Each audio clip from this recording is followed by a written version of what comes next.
Apeteng maling outdoor AC di pitung lokasi Polsek Ubud Gianyar nangkep tetelu pelaku ane demen maling outdoor AC di Ubud Gianyar. Apeteng pelaku ngemaling di pitung tongos. Kapolsek Ubud AKP Imadeta menjelasang, pelaku ketangkep ulian ada laporan uli masyarakat.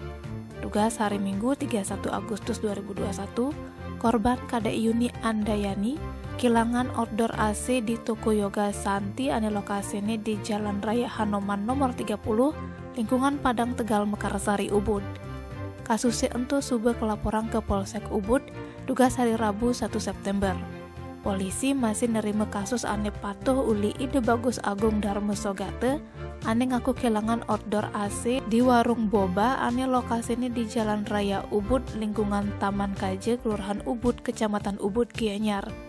Uli laporannya entu, tim Opsnal Polsek Ubud lantas nyelidikin, terus ngidentifikasi kendaraan ane abane pelaku nganti ke wilayah Jimbaran Badung.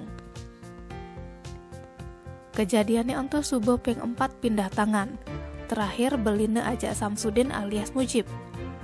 Pikepe entu lantas silia teken timpalnya ane Madan Salaman alias Maman asal Sumenep, Jawa Timur. Muhammad Tejo alias Tejo asal Magelang, Jawa Tengah. Ajak Karep D alias Mukit asal Bondowoso, Jawa Timur pas tanggal 31 Agustus 2021. Polisi akhirnya ngidang nangkep Salaman alias Maman. Uli keterangannya Maman, polisi nangkep Muhammad Tejo alias Tejo, ajak Karep D alias Mukit di Tanjung Benoa.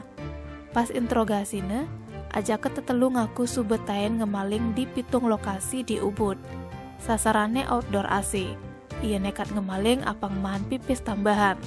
Ulian gitu pelaku kejet pasal 363 KUHP, ancaman bogolan pitung tiban. Tim Bali Express ngelaporang.